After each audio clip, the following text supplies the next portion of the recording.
Welcome to New Rechts, or for our English listeners, New Right.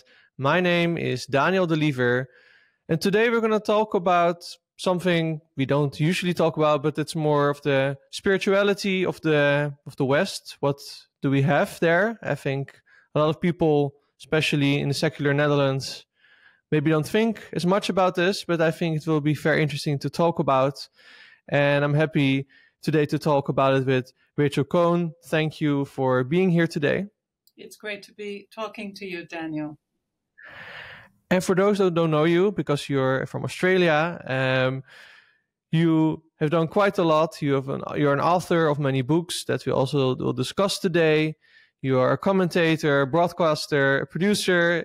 You have also focused on religious studies. So I think we have a lot to talk about. But before we do, maybe you can tell our listeners a little bit more about your background. Yes, I grew up in Toronto. I'm the only person in my family to have been born in Canada. My parents were Czech, and they were from both sides. One was from Slovakia, one was from Bohemia. They experienced Nazism in different ways, as well as the Soviet takeover in the late 40s. So my parents went from Czechoslovakia to Israel, where they were in Jerusalem for 3 years. And they also experienced the dangers of the Arab-Israel War.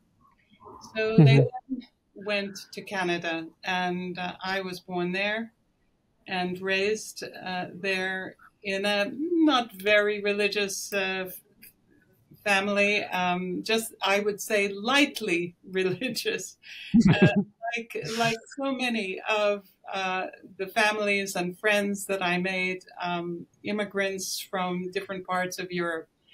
We were curious about our traditions, but we were often a little bit. Our parents were very, very busy working hard to establish a new life.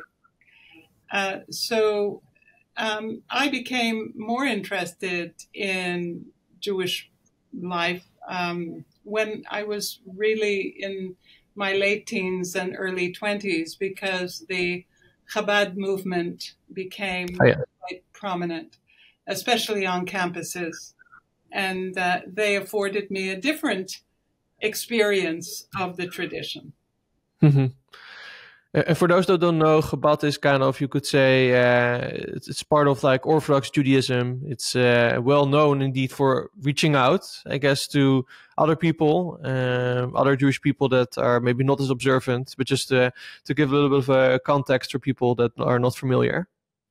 Yes, that's right. And they were really part of a huge enthusiasm, religious enthusiasm in the 1970s, that one also saw new religions. We saw the Jesus freaks, as they were called, the Jesus movement.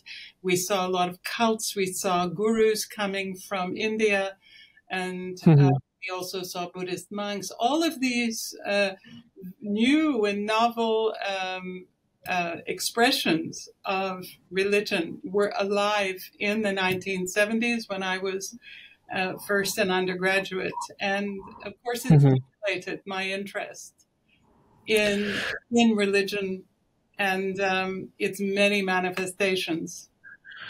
Did you also become more religious or more observant at that time due to Chabad or other influences? Yes, to some extent, but I think that for me, I was so much committed to observing and reading and understanding what was going on around me that I was, in a sense, I call myself religiously observant, which meant that I was observing so much, the variations even within my own tradition, Judaism, but all the others around me. However, I must say that I was never personally drawn to these new religions, to these new movements. I was curious about why so many of the people I knew, many of them from traditional and very stable homes, became greatly drawn to these groups. And that was an issue for me because I saw a lot of power there. I saw the abuse of power, the kind of blind following of leaders who had dubious reputations. So there was a lot for me to take in. And as a student, I wanted to examine that. I must also say that it was a time of fantastic scholarship. The Dead Sea Scrolls were now being translated, and it had a great impact on biblical studies. So my interest was both ancient and contemporary. And how do you now, we're now a few decades further along, what do you think is your current kind of relationship with religion after studying it for such a long time? Well, I write about it. I am Jewish, and I have my connection to a contemporary, I would say, modern Jewish expression in the progressive Reform tradition. But because I am such a critical observer, I am not uncritical of some aspects of modern Jewish expression. I have my quibbles with it, most especially. I think what we are seeing today is not just in the Jewish tradition, but amongst church ministers desperately trying to make themselves very relevant. And in trying to make themselves very relevant, they become often too politicized, or they follow fashions and fads that I think are questionable. So I am, like I always have been, a part of my tradition, and yet and yet observing it, with critical eyes. That's fair. I would say that's also very Jewish, right? There's this Jewish saying where you have two Jews, you have three opinions. So it is. I understand your point, but I do think it's also not even religiously, but also culturally part of Jewish culture to be critical and not just take everything in just because people say so. But let's get into maybe the difference between spirituality and religion, because nowadays you have a lot more, especially young people, that say, no, I'm not religious, I'm spiritual. So what would you say is the distinction between these two? Well, spirituality and religion are distinctive concepts, but ideally they are found together. Any living, vibrant religion has a strong spiritual component, which means that people experience the divine, they experience the connection to their tradition, which is almost mystical or transcendent. It can be just momentary, even. For example, in the midst of a ritual, one can feel that sense. You would call it spiritual. But religion is a time-honored story. It's a time-honored tradition that is contained in writings and rituals and practices and law. And it's very clear. You can identify what a religious beliefs are. Whereas the spiritual is something that is always anchored in a person's individual relationship to their tradition. The trouble is that in the modern world, especially when parents have ceased to hand on their tradition and say to their kids, it's okay, you find your spot somewhere in the spiritual firmament. I think a lot of people are unmoored. They are floating free, and they're looking for spiritual experiences, and some of them can be okay, can be benign, can be perfectly even coherent with the tradition, the Jewish tradition, for example. But it can also be so undefined and so free-flowing that it ends up being kind of almost vacant and available for anything. And that's the problem. It can end up being anchored to, for example, the latest fetish, I would say the climate change movement, the green movement. People have attached themselves to it because they see it as spiritually fulfilling, when in fact it's an ideology. I do think that's a very critical point that you're addressing here. That basically it asks the question: do we need like religion or spirituality in society, in our lives?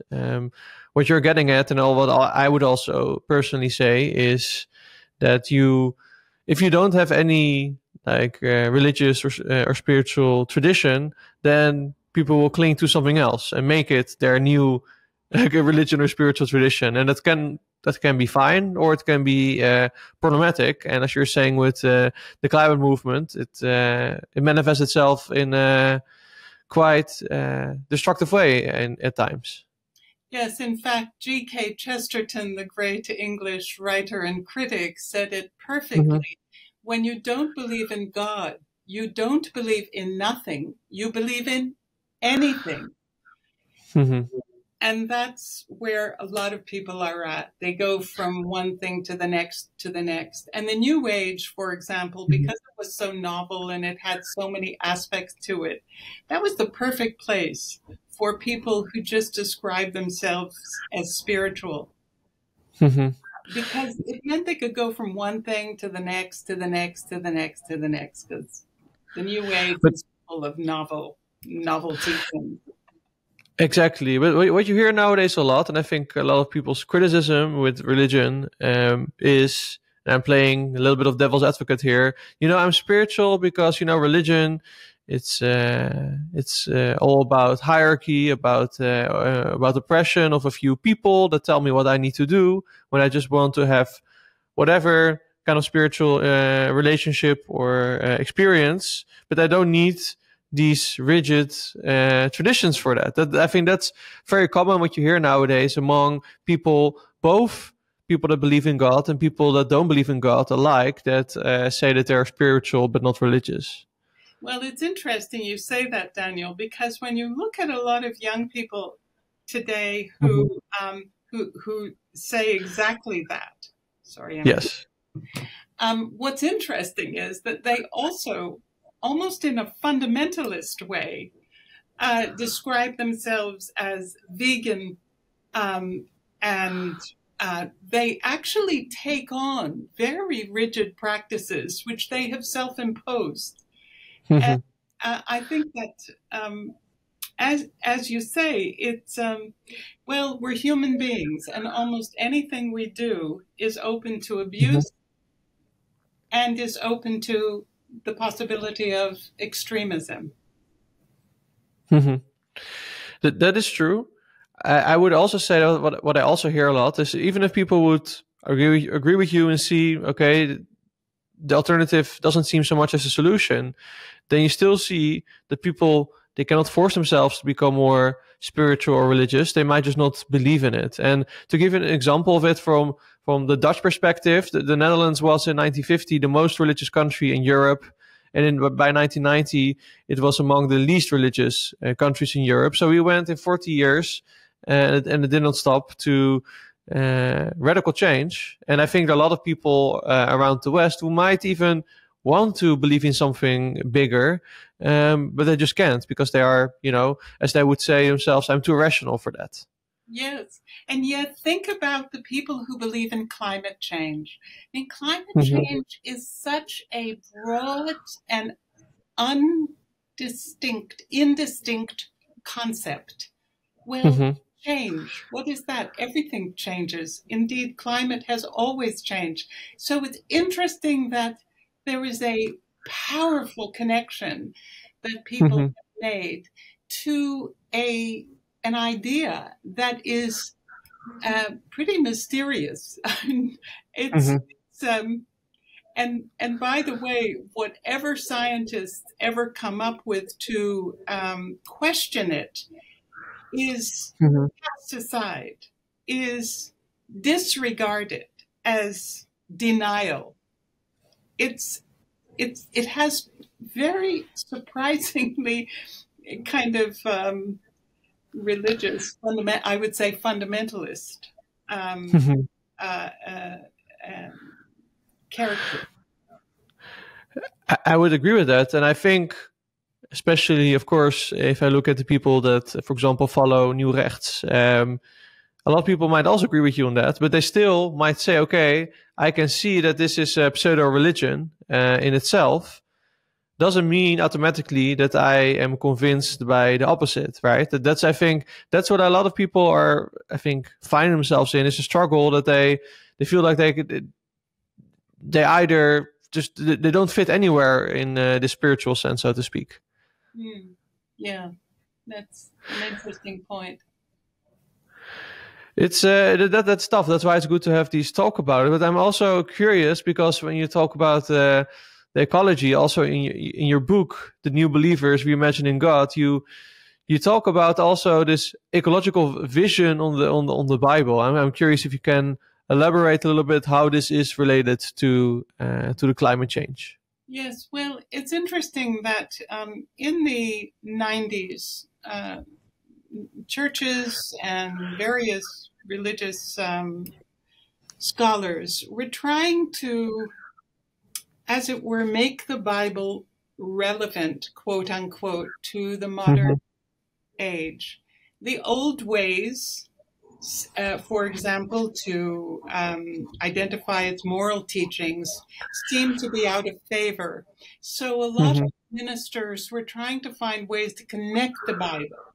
And Mm-hmm. so to the contemporary environmentalist movement. In Australia, the Earth Bible was Mm-hmm. published, and it was a series of scholarly works that attempted to connect biblical books and stories and ideas to the idea of conservation, Mm-hmm. or at least to the care for the earth. This Mm-hmm. was rejected by quite a few people who didn't want to have anything to do with religion. But it's a curious and interesting and yet another example of the way religion and contemporary thinkers have been Mm-hmm. trying to modernize or make relevant in their words the biblical texts.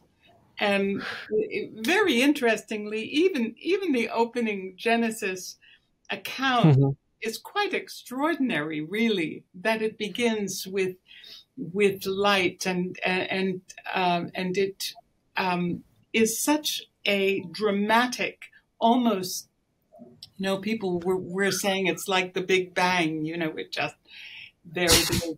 And it, again, it's sort of curious to me that the biblical text, ancient as it um, is always subject to these reworkings by nervous modernists who feel almost ashamed of the antiquity of the books of Mm-hmm. the Bible and try so hard to reframe it. And sometimes they are successful, but other times I'm always struck by what's behind it.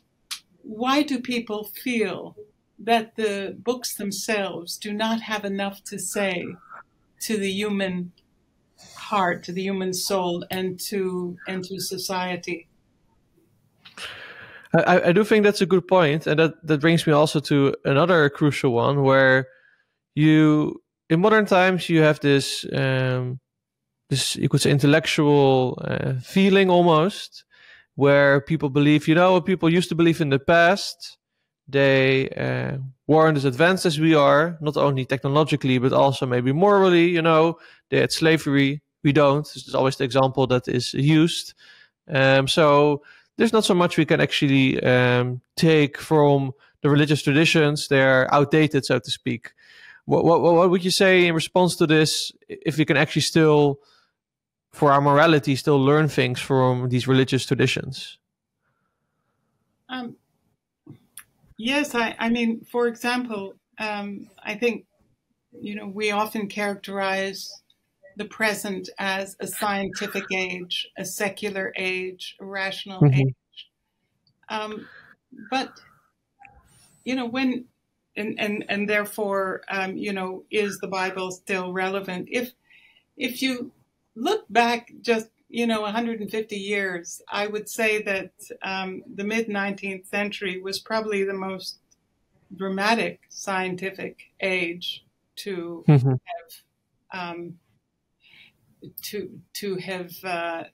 to be reckoned with, as it were. And what's interesting is that in that period, religious traditions were hugely important and underwent quite a degree of transformation. There was huge interest in mysticism. There was a huge interest in what is called theosophy. And today, I think the technological age also has within it serious questions, serious. Sorry, Daniel, I want to put this another way. No worries. Can we pause for a moment? Yes. Yeah. Has even more to say to a scientific age than at any other time before it. Science is an experimental, ideally value-free, amoral body of knowledge, but its application is intensely moral. This means that moral issues arise exactly when the frontiers of science move forward or are pushed forward. When we take an example of, 80 years ago or more, when we look at the Nazification of Europe, the Nazis believed that they were following an inevitable scientific program, eugenics, ridding the world of undesirables, of people who are weak. This was a scientific program to some extent. Today, we have similarly extreme applications of technology that requires a moral break, as it were, just as the Nazis should have been stopped in their pursuit of a sort of scientific purity. I think increasingly, as technology kind of pushes up against humanity, and we understand as the humane values of our species, we need religion and its moral teachings to reduce our sense of invincibility. I mean, this is part of the problem with the human race. We tend to see ourselves very quickly as invincible, all-powerful. In so many instances throughout the Hebrew Bible, people are down. Those who thought they were invincible kings, judges, warriors are brought down. And even in the Christian story, we have the messianic figure being crucified. This is one of the continuing themes in the biblical tradition, which is that power is human power has to be subject to restraint, moral restraint, and humility. And is there any specific technology that you would say at the moment that we could use more religious moral teaching in? Because I'm quite curious how we can make this in the sense concrete. Yes. Well, for example, one of the key issues in Australia and in the Netherlands has been the ease with which you can legally kill yourself, commit suicide, by simply purchasing or acquiring a kit. Now there's even a kind of bubble, some technological bubble that has been invented. And you can just go ahead and kill yourself or assist others to do so. And this has raised very serious moral questions about whether human beings should be should open that floodgate, as it were, with no moral constraints and just using practical arguments, which that is one example. But there are many others that one even wonders about those people. There's a young man at present in America who's got a lot of publicity because he believes he's going to live forever, and and he will marshal the technological means to do so. We I think lose sight of the human condition and who and what we are when we pursue technology willy-nilly. And I mean, even in scientific experiments today, there has been an attempt to reduce the extent to which animal cruelty, for example, is undertaken just for, say, to improve a cosmetic, which is a fairly trivial kind of product when you think about it. And, science has been responsible for quite a lot of abuse. It's valorized. It's valorized because of the life-giving results that many great medical breakthroughs have had. But there have also been a lot of shoddy, shonky experiments too. And for sure,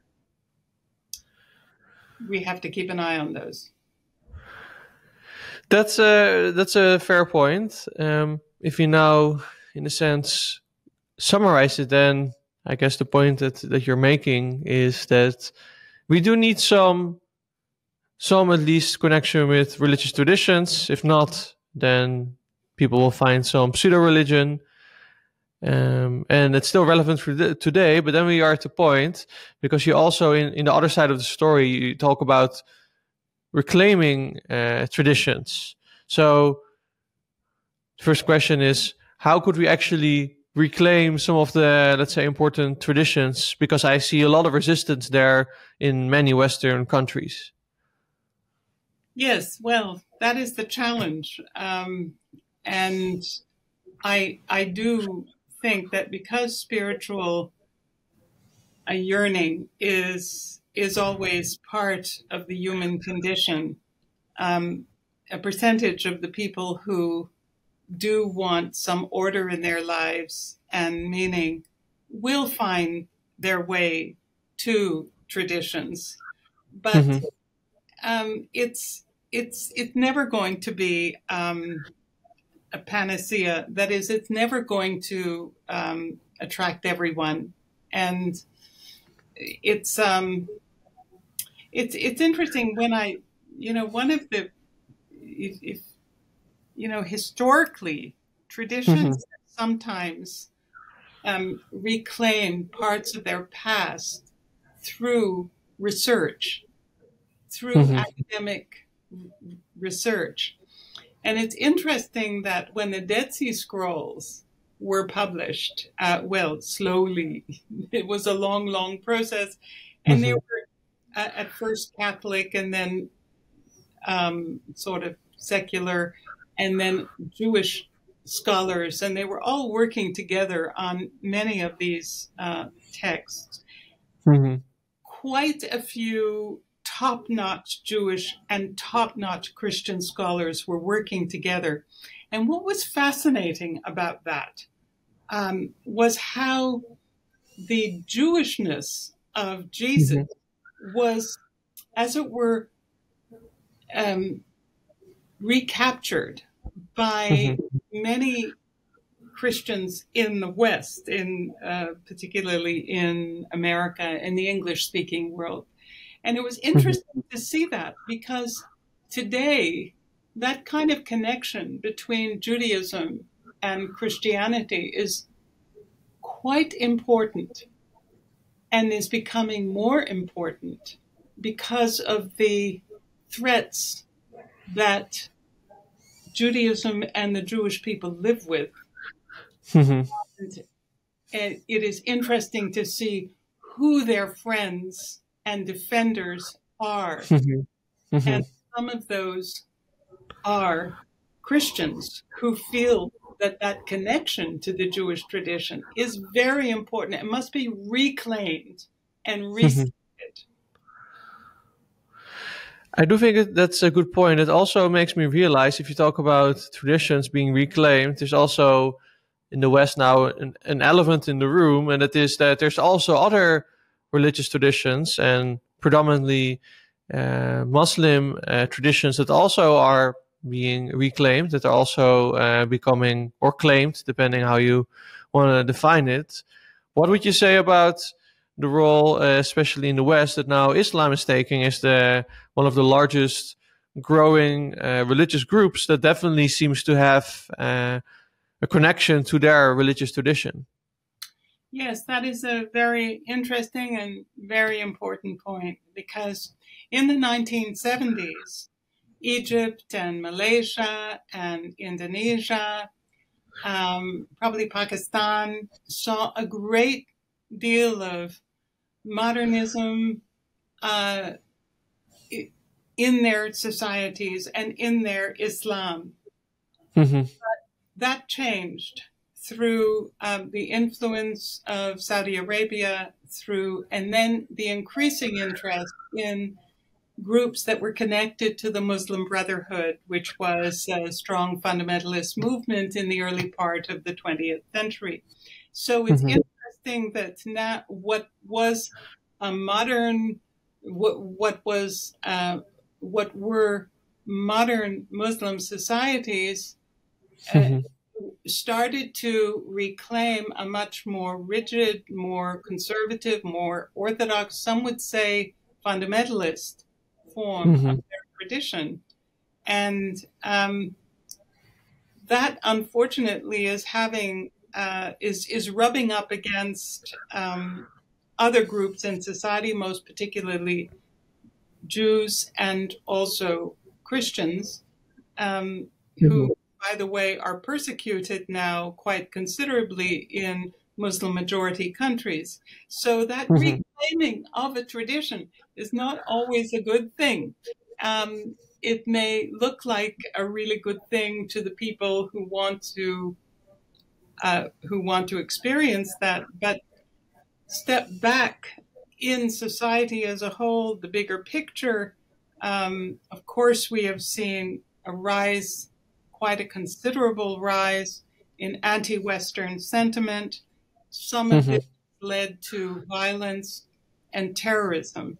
So there is an obvious need to balance that impulse to reclaim aspects of one's tradition and then becoming an adversary to the societies that Mhm. are now in, that Muslims are now in. I do think it's a valid point. I do think that this is definitely one of the big challenges of our age, and I really want to thank you for uh, sharing your light on these issues. I'm curious if people want to follow your work on these topics, where could they do that? Well, I write for Quadrant magazine fairly often. Quadrant magazine in Australia is also Mhm. online. It's a pretty high level opinion and quite intellectual, quite a good journal that has many decades of reputation in Australia. So I would say go to Quadrant, QUADRANT.com. Thank you so much for taking the time to have this conversation. It's been a pleasure, Daniel. And of course, also, I want to thank our listeners. If you want to make these kind of conversations possible, please consider subscribing at nieuwrecht.nl or subscribing at our social media channels. Thank you and see you in the next one.